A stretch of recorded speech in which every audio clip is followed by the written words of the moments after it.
Hello नमस्कार दोस्तों। सीजे classes में आपका बहुत बहुत स्वागत है। प्यारे दोस्तों, जैसे कि आज हमने एक नई सीरीज को स्टार्ट किया कक्षा 10th की, जिसमें आपके पास 4 विकल्प होंगे और उसमें एक सही आंसर आपको चूज़ करना है। यानी आप मेन तौर पर कहें तो पार्ट्स ऑफ स्पीच के बारे में आज हम जानकारी देखेंगे, जिसमें पार्ट्स ऑफ स्पीच से रिलेटेड होंगे, फिलअप्स होंगे, टेंस से रिलेटेड होंगे और कंप्लीट द सेंटेंस करके ऑल डिटेल्स होंगी। प्यारे दोस्तों, जैसे कि आप लोग जानते हैं कक्षा 10th की जो बोर्ड एग्जामिनेशन होते हैं, इस टॉपिक से 5 क्वेश्चंस आते हैं। यानी ये जो हम मल्टीपल चॉइस क्वेश्चंस कर रहे हैं, यहाँ से मिनिमम यानी कम से कम 5 क्वेश्चंस आपके आते हैं और मैक्सिमम 5 से 10 के बीच आते हैं। तो इसलिए ये बहुत ही इम्पोर्टेंट टॉपिक होता है और इसमें बहुत कम लिखना होता है। आपको सिर्फ नॉलेज के बेसिस पर राइट और टिक लगाने होते हैं। तो चलिए बिना देरी करते हुए हम पहले प्रश्न को पढ़ते हैं। पहला प्रश्न कहता है, He spent a lot of money on purchasing costly clothes. Identify the word spend. हमें इसमें ये बताना है प्यारे बच्चों कि जो spend है, यानी जो ये वर्ड spend लिखा हुआ है, ये spend, इसकी आइडेंटिफाई क्या है। आइडेंटिफाई मतलब ये वर्ड नाउन है। हमें ये बताना है कि जो ये शब्द लिखा गया है ये नाउन है या क्या है। तो आपको देखना है भाई, क्या ये नाउन हो सकता है या फिर वर्ब है या प्रोनाउन है या फिर एडवर्ब है। तो इन सभी के बारे में आपको पता होना चाहिए प्यारे बच्चों। जैसे कि आप लोग जानते ही होंगे कि नाउन क्या होता है। All naming words are called noun. जितने भी नेमिंग वर्ड्स होते हैं वो सब नाउन होते हैं। अब हम क्वेश्चन की तरफ को रुख करते हैं और स्पेंड को देखें तो ही लिखा हुआ है और स्टार्टिंग में जो हमारा ही है ये हमारा सब्जेक्ट होता है। क्या होगा? ये हमारा सब्जेक्ट होगा। और स्ट्रक्चर आपको याद रखनी है कि सबसे पहले सब्जेक्ट, उसके बाद वर्ब, या फिर दो तरह से होती है, एक हेल्पिंग वर्ब होती है, उसके बाद एक मेन वर्ब होती है। ठीक है, तो प्लस उसके बाद ऑब्जेक्ट आएगा। तो हमने जाना कि सब्जेक्ट के बाद अगर कोई चीज़ आती है तो वो वर्ब होती है। तो यानी ये सब्जेक्ट था तो हमारा ये क्या कहलाएगी? स्पेंड, ये वर्ब कहलाएगी। तो प्यारे बच्चों, इसका जो राइट ऑप्शन होगा C four Chennai. C four Chennai will be the right answer. तो चलिए अगले क्वेश्चन की तरफ बढ़ते हैं और अगला क्वेश्चन एक बार आप लोग पढ़िए और उसके बाद हम आपको बताएंगे कि जैसे लिखा है एज सून एज। तो ध्यान से देखिए क्या लिखा है। As soon as he called my names, he called my names I dash. इस डैश के स्थान पर आपको बढ़ना है। तो प्यारे बच्चों, आपको ध्यान रखना है as soon as. As soon as का मतलब होता है ज्यों ही या जैसे ही। तो इस तरह के जो भी सेंटेंसेस होते हैं एज सून एज से स्टार्ट होते हैं उन्हें पास्ट क्लॉज में ही बनाया जाता है। यानी जैसे कि आपको कॉल्ड देख रहे होंगे, ये पास्ट टेंस यानी पास्ट इंडेफिनिट की बात है। पास्ट इंडेफिनिट में वर्ब की सेकंड फॉर्म का इस्तेमाल करते हैं। पास्ट इंडेफिनिट में क्या करते हैं? वर्ब की सेकंड फॉर्म। तो इसी तरह इसने कहा as soon as he called my names. जैसे ही उसने मेरा नाम पुकारा, आई रीच्ड, मैं पहुंच गया। आई रीच्ड, तो यानी मैं पहुंच गया है। तो इसका राइट आंसर होगा ए फॉर अमेरिका। तो दूसरे का राइट आंसर क्या होगा? ए। तो आपने देख लिया है इसको भी। चलिए आगे की तरफ बढ़ते हैं। क्वेश्चन नंबर 3 की तरफ हम बढ़ते हैं और क्या कह रहा है? अनलेस। तो अनलेस, अनलेस, तो चलिए अनलेस के बारे में जान लेते हैं प्यारे बच्चों। जो ये अनलेस होता है हमारा और एक होता है अनटिल। अनलेस और अनटिल के बारे में आपको जानना है कि जो अनलेस इसका मतलब होता है जब तक, अनलेस का मतलब होता है जब तक, और ये दूरी के सेंस में बात करता और अदर चीज, जबकि अनटिल का मतलब भी जब तक होता है लेकिन ये समय के सेंस में बात करता है। तो आपको याद रखना है कि जब अनटिल का प्रयोग हम तभी करेंगे जब हमें समय की बात होगी, और अनलेस का जब करते हैं जब हमारे पास समय की बात ना कही गई हो। और तो चलिए इसको हम पढ़ते हैं। लिखा है unless he bags my pardon I dash not excuse him. वो कह रहा है कि जब तक वह मुझसे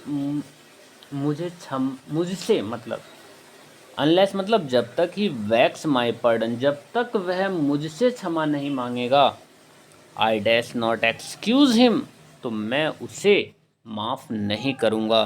तो प्यारे बच्चों, जो ये एक्सक्यूज़ लिखा है इसका मतलब होता है माफ़। क्या होता है? माफ़। पर्डन का मतलब होता है क्षमा। तो याद रखना, पर्डन का मतलब क्षमा हो गया, एक्सक्यूज़ का मतलब माफ़ हो गया। ये जो बैग लिखा है इसका मतलब होता है मांगना, जैसे भीख मांगना, क्षमा मांगना, कुछ भी हो सकता है। तो यहाँ कह रहा है कि अनलेस, जब तक वह मुझसे क्षमा नहीं मांगेगा, आई विल नॉट एक्सक्यूज़ हिम, मैं उसको क्षमा नहीं करूँगा, मैं उसको माफ़ नहीं करूँगा। तो आपने सोचा कि नहीं करूँगा, तो इसमें पास्ट फ्यूचर का सेंस आता है, और इसी केस में आई विल, यानी इसका जो ऑप्शन सी है वो राइट आंसर है। इसका ऑप्शन सी यानी will, I will not excuse him, तो C will be the right answer. चलिए चौथे की तरफ बढ़ते हैं। और चौथा क्या है? Students have left the classroom before. अब आपको हम बिफोर वाला केस बताते हैं। प्यारे बच्चों, जो बिफोर होता है, बिफोर जो जो बिफोर है, आपको क्या करना है कि इस बिफोर से पहले आपका एक सब्जेक्ट आएगा, हेड आएगा, ठीक है, सब्जेक्ट प्लस हेड भी आ सकता है, और आप यहाँ पर हैज या हैव भी लगा सकते हैं। उसके बाद आपका प्लस बिफोर के बाद यहाँ सब्जेक्ट दोबारा से आएगा और वर्ब की सेकंड फॉर्म आएगी। ये इसका स्ट्रक्चर होता है। यानी अगर आप प्रेजेंट परफेक्ट टेंस की बात करेंगे तो उसमें सबसे पहले सब्जेक्ट आता है, फिर हैव या हैज लगाओगे, उसके बाद वर्ब की थर्ड फॉर्म, यानी पहले आता है बिफोर से पहले। तो अब हमें समझ में आया कि अगर हम बिफोर के बाद, इस बिफोर के बाद अगर कोई चीज़ लगाएंगे तो वर्ब की सेकंड फॉर्म होगी। तो चलिए एक बार हम इसे क्लियर करते हैं, उसके बाद समझते हैं। तो हमने क्या जाना कि हमने ये जाना कि अगर हम बिफोर की बात करेंगे, पेन ले लेते हैं।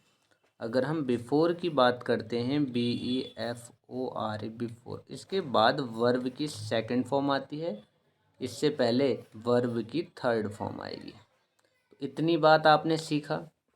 तो जैसे ही अगर आपने ये सीखा तो आप चौथे सवाल यानी क्वेश्चंस को पढ़ेंगे, बिफोर दिखेगा।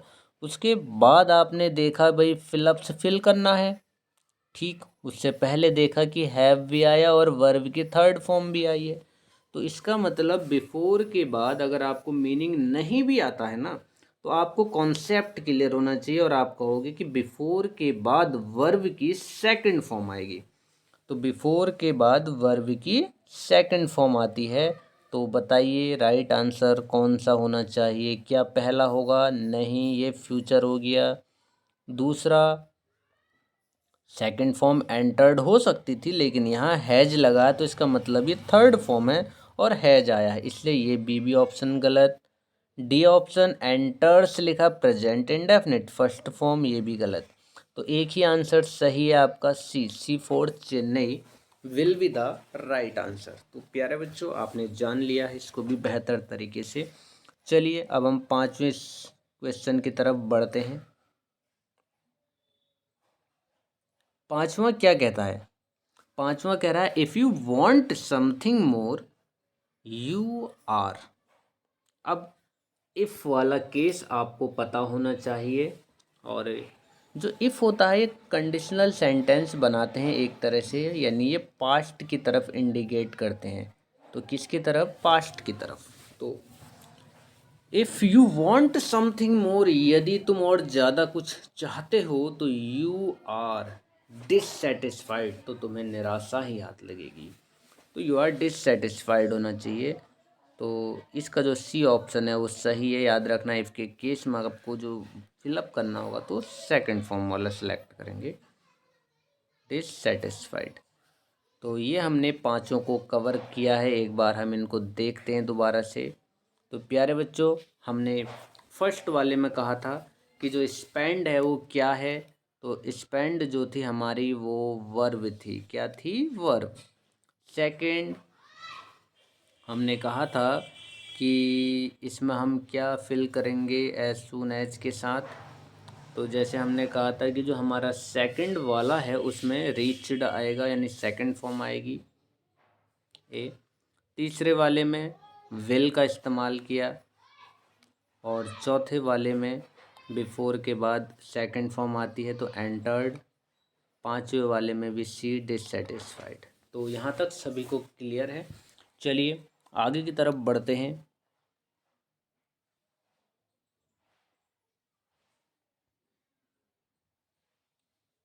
और ये अगली स्लाइड आ चुकी है हमारे पास। और इसमें क्या कह रहा है, ध्यान से देखिए। इसमें कहता है Priya had finished her lunch before the bell. तो अब आपने ध्यान से देखा कि भाई बिफोर वाला केस अभी हमने बताया कि बिफोर से पहले अगर बात करोगे तो हैज, हैव या हैड आएगा। बिफोर से पहले हमने क्या कहा था? बिफोर से पहले तीन चीज़ें, हैज, हैव या हैड, इन चीज़ों का इस्तेमाल होता है। और साथ में वर्ब की थर्ड फॉर्म आती है। और बिफोर के बाद भाई वर्ब की सेकंड फॉर्म आती है, प्लस सब्जेक्ट तो आएगा ही। तो अगर इस तरह आपको मोटा मोटा कॉन्सेप्ट याद रखना है। तो जैसे ही आपने वेल को देखा, आप समझ गए कि वर्ब की सेकंड फॉर्म आएगी, हेड नहीं आ सकता, रिंग्स नहीं आ सकता, ये नहीं। तो इसका मतलब डी इसका राइट आंसर होगा। रैंग सेकंड फॉर्म होती है रिंग की। यानी अगर हम रिंग की बात करें तो जो रिंग है हमारे पास RING, रिंग मतलब फर्स्ट फॉर्म। RANG ये रैंग जो होती है इसकी सेकंड फॉर्म। और RUNG रंग इसकी थर्ड फॉर्म होती है। तो इस तरह से आप लोग इसे भी आसानी से कर सकते हैं। चलिए आगे की तरफ बढ़ते हैं। एक बार आप लोग देखिए इसको।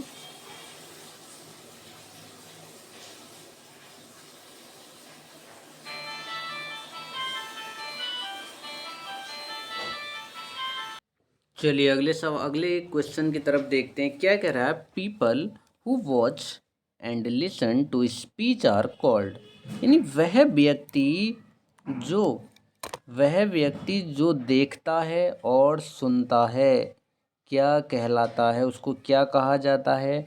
तो लिसनर सिर्फ सुनने वाले को कहते हैं, हेयरर सुनने वाले को कहते हैं, वॉचर सिर्फ देखने वाले को, ऑडियंस कहा जाता है। जो हमारी ऑडियंस होती है वही देखती भी है और सुनती भी है, तो उसको audience will be the right answer. चलिए आठवीं की तरफ बढ़ते हैं। फिर से आपको ध्यान से देखना है प्यारे बच्चों। बिफोर आपको दिखाई दे रहा होगा, ये जो बिफोर है इससे पहले भरना है। तो इससे पहले हैड प्लस वर्ब की थर्ड फॉर्म आना चाहिए। हैड इसमें नहीं है, नहीं हो सकता। उसके बाद इसमें बी में देखा, नहीं है, डी में नहीं। तो इसका मतलब सी इसका राइट आंसर होगा। तो इज इट क्लियर, यस और नो? आप कमेंट पर ज़रूर बताएं। क्या आप सभी को क्लियर हो रहा है? कॉन्सेप्ट समझ में आ रहा है? तो चलिए सवाल नंबर 9 या क्वेश्चन नंबर 9 की तरफ पढ़ते हैं। और क्या कहता है? The bell before. फिर से देखिए बिफोर आ गया, बिल्कुल कोई कॉन्सेप्ट नहीं, वर्ब की सेकंड फॉर्म, और यहाँ सिंपली आपको क्या लगाना है, हेड प्लस वर्ब की थर्ड फॉर्म। ये इसका राइट आंसर हो जाएगा। तो आपने 6 में क्या लगाया था, एक बार फिर से देख लीजिए। सेकंड फॉर्म लगाई, रैंग डी इसका सही आंसर था। 7वें का ऑडियंस, और 8वें का था आपका हेड स्टार्टेड, और 9वें का था हेड रंग। तो यहाँ तक आप सभी का आई होप क्लियर हो चुका है। तो चलिए अगली स्लाइड की तरफ बढ़ते हैं। क्या सभी को क्लियर हो रहा है? आप कमेंट पर ज़रूर बताएं यस और नो करके। चलिए नई स्लाइड। और जैसे कि आज हमारा टारगेट है 25 क्वेश्चंस का, और इसको हम कंटिन्यू आगे बढ़ाते रहेंगे और 100 क्वेश्चन करने का प्रयास करेंगे अगर आप लोग साथ देते रहे तो इसलिए आप लोग इसको शेयर कीजिए और जितना हो सके सब्सक्राइब और लाइक कीजिए, ताकि हम ऐसी मोटिवेट हमें मिलता रहे और हम और बेहतरीन क्लासेस को लाते रहें। चलिए क्वेश्चन नंबर 10 की तरफ देखते हैं। 10 क्या कहता है? 10 कह रहा है complete the following sentences. I will not go to his party, he invites me. वो कह रहा है कि मैं I will not go to, I will not go to, मैं पार्टी में नहीं जाऊंगा जब तक वह मुझे इनवाइट नहीं करता। तो जब तक का सेंस आता है इफ़ यदि होता है, बट किंतु परंतु अपितु होता है। अनटिल समय का सेंस देता है, तो अनलेस इसका राइट आंसर था। हालांकि दोनों का अर्थ जब तक आएगा, लेकिन अनटिल समय के साथ लगाते हैं, तो इसका राइट आंसर सी होगा, अनलेस। फिर से कंप्लीट द फॉलोइंग सेंटेंसेस। तो क्या कहता है? The young man is true dash his word. तो एक बार आप देखिए क्या ऑफ आएगा, 4, 8 या 2। तो देखिए एक बार कमेंट पर बताइए।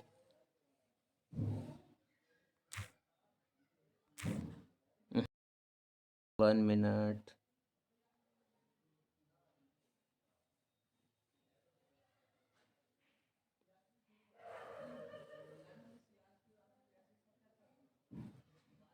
जी बताइए बताइए। कुछ कह रहे हैं कि ऑफ आएगा, कुछ का 4 आ रहा है, कुछ का 2, लगभग लगभग सभी के सभी आ रहे हैं। तो प्यारे बच्चों चलिए इस कॉन्सेप्ट को भी क्लियर करते हैं।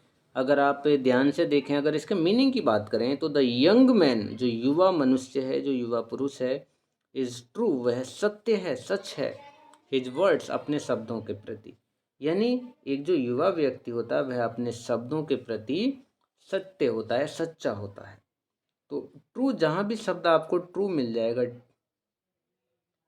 ट्रू, तो याद रखना जो ट्रू के साथ प्रीपोजिशन लगाएंगे वो टू लगाएंगे। क्या लगाएंगे? टू। ऐसे ही अगर आपको मिल जाए प्राउड, क्या मिल जाएगा? प्राउड। तो प्राउड के साथ आप ऑफ लगाते हैं। क्या लगाते हैं? ऑफ। इसके अलावा आपको अगर मिल जाए प्रीवेंटेड, PREVENTED, तो प्रिवेंटेड के साथ फ्रॉम आता है। अगर आपको मिल जाता है वरीड, वरीड, वरीड के साथ अबाउट लगाते हैं, ABOUT। तो याद रखना है, कहीं पर ट्रू मिल जाएगा तो उसके साथ ही फिक्स प्रीपोजिशन के अंतर्गत आती हैं। भाई ट्रू के साथ टू ही लगता है, प्राउड के साथ ऑफ लगाते हैं, और प्रिवेंट के साथ फ्रॉम लगाते हैं, और वरीड के साथ अबाउट लगाते हैं। तो चलिए हम इसी को करते हैं। तो आई होप अब आपको अपना आंसर मिल गया होगा। तो इसका जो राइट आंसर है वो डी होगा, यानी ट्रू टू हिज वर्ड्स, वह अपने शब्दों के प्रति सच्चा है। आई एम प्राउड, अभी हमने कहा प्राउड के साथ ऑफ लगाते हैं, तो इसका राइट आंसर सी हो जाएगा।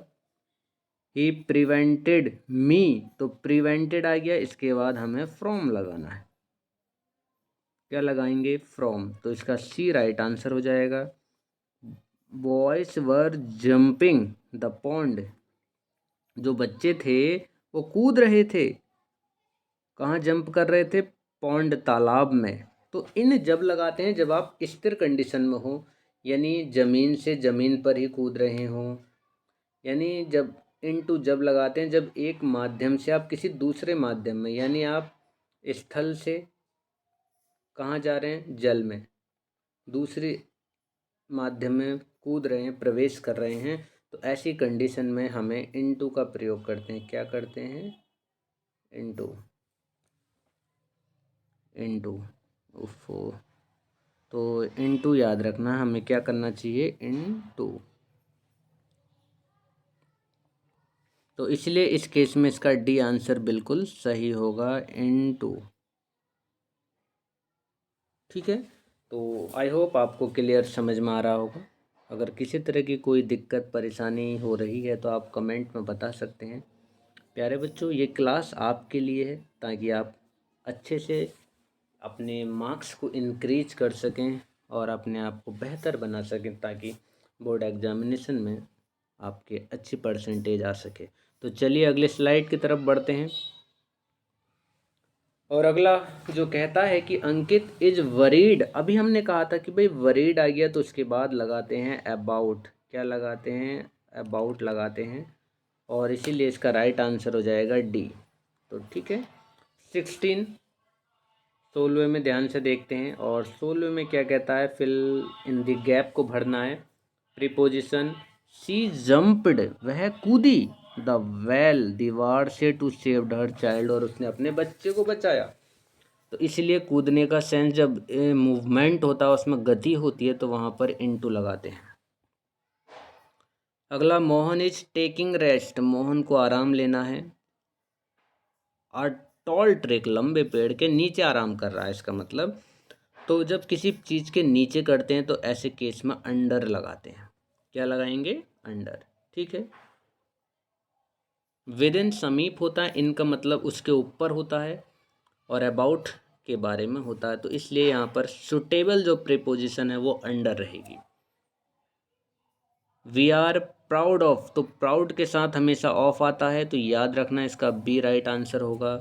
He slept a green tree, वह एक हरे पेड़ के नीचे सोया, तो अंडर ही आएगा इसका भी। तो ये भी क्लियर होना चाहिए आपको। तो चलिए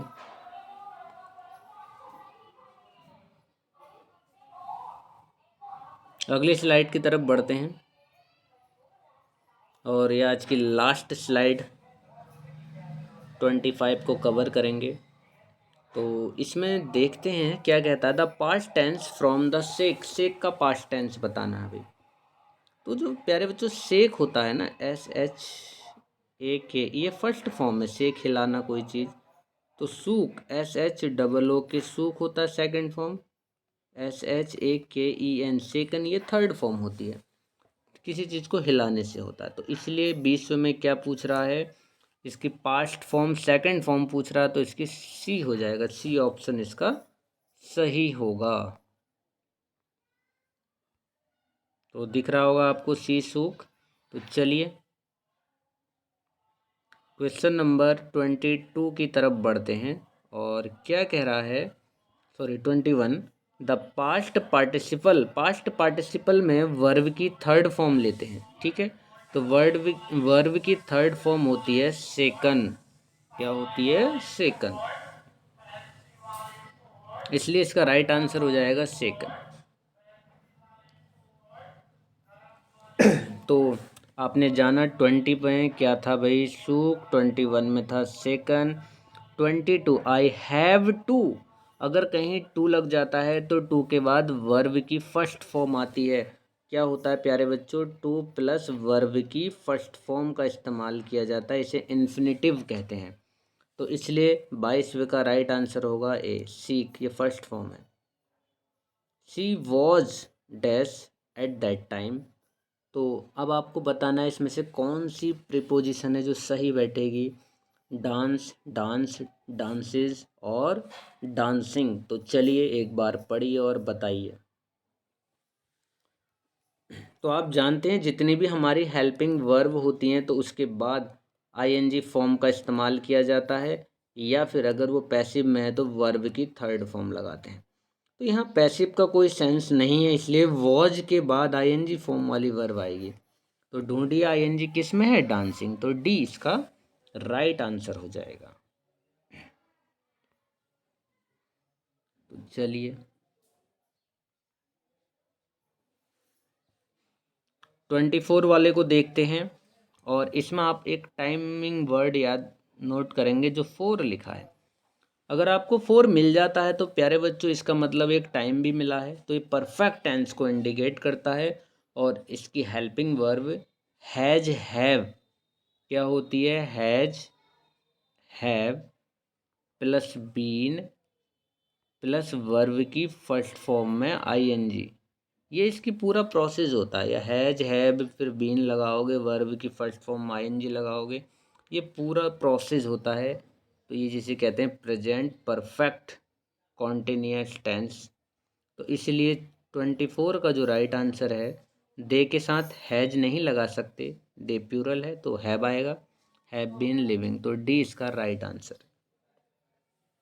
at the moment the child dash in the garden, तो एट द मोमेंट कुछ क्षण, द बच्चा, द चाइल्ड मतलब द बच्चा मैदान में खेल रहा है, तो आप कह सकते हो तो is playing, the child is playing. आप सिर्फ प्लेइंग नहीं कर सकते क्योंकि इसके लिए हेल्पिंग वर्ब चाहिए। प्लेज कोई प्रेजेंट की कौन बात नहीं कर रहा है, और हैज़ बीन प्लेइंग नहीं कर सकते क्योंकि यहाँ कोई समय की जानकारी नहीं दे रहा है। तो इसलिए सी इसका जो है राइट आंसर होगा, इज प्लेइंग। तो यहाँ तक आपने देखा 25 क्वेश्चंस आपको कैसे लगे, और किसी क्वेश्चन में अगर कोई डाउट है तो आप हमारे यानी आप कमेंट सेक्शन में लिख सकते हैं, ताकि हम नेक्स्ट वीडियो में आपकी उस समस्या को सॉल्व कर सकें। चलिए अगली स्लाइड जो थी हमारी, आपसे थोड़ी सी जानकारी है प्यारे बच्चों। जैसे कि आप कक्षा 10th यूपी बोर्ड से रिलेटेड हैं, तो कक्षा 10th के जो ऑनलाइन टेस्ट है मैथ्स के, वो भी आपके अपने ऐप चंदन जोशी IQ ऐप जो है आपका प्ले स्टोर से आप डाउनलोड कर सकते हैं। वहाँ से एक ऑनलाइन टेस्ट की सीरीज चल रही है कक्षा 10th की मैथ की, आप इसको भी ज्वाइन कर सकते हैं। साथ ही कक्षा 10th के हर चैप्टर के जो MCQs हैं, मैक्सिमम जितने टाइप से MCQs हो सकते हैं वो सब अपने ऐप पर उपलब्ध हैं। वहाँ से आप इसको भी ज्वाइन कर सकते हैं, देख सकते हैं, और इसके अलावा किसी चैप्टर के कॉन्सेप्ट या चीज़ों को जानना है तो वो भी देख सकते हैं। ये अगर आप कोई स्पोकन इंग्लिश का बैच परचेस करना चाहते हैं, आपको लगता है कि आप उसमें बोलने में असमर्थ हैं, तो आप उसको भी ज्वाइन कर सकते हैं, क्योंकि बिल्कुल बेसिक इसमें हम आपको बेसिक से बताएंगे, बेसिक टू एडवांस। यानी इसमें क्या बताया जाएगा आपको, बेसिक से बताया जाएगा बिल्कुल। और मात्र इसकी जो फ़ी है वो बहुत कम है, ज़्यादा फ़ी नहीं है, तो आपको ध्यान रखना है। इसकी जो मात्र फीस है 399 है। तो कितनी है प्यारे बच्चों? 399 रुपये इसकी फ़ी है स्पोकन की, जो कि ज़्यादा नहीं है। तो बिल्कुल बेसिक से आपको सिखाया जाएगा, हर कॉन्सेप्ट, PDF और जो अन्य सुविधाएं हैं वो सब आपको प्रोवाइड की जाएंगी। तो अगर आपको ये वीडियो अच्छी लगती है तो आप इसको सब्सक्राइब, लाइक एंड शेयर कीजिए। आप जितनी लाइक, शेयर, सब्सक्राइब करेंगे हम उतना ही मोटिवेट होंगे और नेक्स्ट वीडियोज़ आपके लिए लाते रहेंगे। जैसे कि हमारा इसमें प्रोसेस है 100, जो हम टारगेट है कि लगभग 100+ क्वेश्चंस को इसमें कवर करें। तो इसके लिए आपका भी एक दायित्व बनता है कि आप इसको सब्सक्राइब करें हमारे चैनल को, और इसी तरह की नई नई वीडियोज़ आपके लिए लाते रहेंगे। तब तक के लिए इतना ही। जय हिंद, जय भारत।